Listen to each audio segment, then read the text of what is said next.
The promised land lay just ahead, a place rich with God's promise, fruitful and so long awaited. But one major obstacle stood in the way: the mighty city of Jericho. This wasn't just any city, it was a fortress feared by nations. Its walls were legendary, so thick you could supposedly race chariots across them. Its gates were sealed shut, and its soldiers were absolutely confident that no one could ever break through. From a human perspective, this battle looked completely unwinnable. But from God's perspective, it was already decided. Joshua, the leader of Israel, stood before those towering walls, feeling the immense weight of leadership on his shoulders. Then a voice spoke to him. It wasn't an earthly voice, not a weak one, but the powerful voice of the commander of the Lord's army. He said, "See, I have given Jericho into your hands." Notice the wording. Not "I will give you Jericho," or "I might help you." It was a done deal. I have given. But the battle plan was unlike any war strategy ever conceived. The instructions were simple, yet strange. March around the city once each day for 6 days. You must be silent. The only sound will be the priests blowing their trumpets made of ram's horns.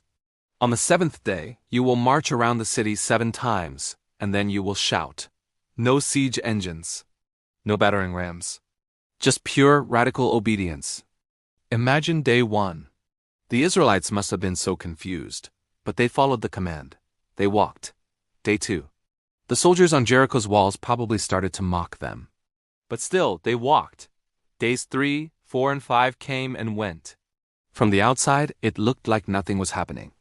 But they kept walking. You see, sometimes faith looks a lot like simple, consistent repetition, even when you can't see the results. Then came the 7th day, 7 laps around those massive walls. 7 circuits of unseen power pressing against solid stone. The moment finally arrived.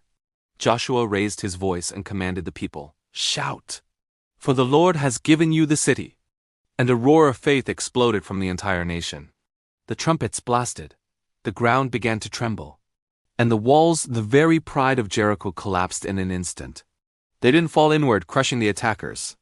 They fell outward, as if pushed down by the very hand of God himself, creating a ramp for the Israelites.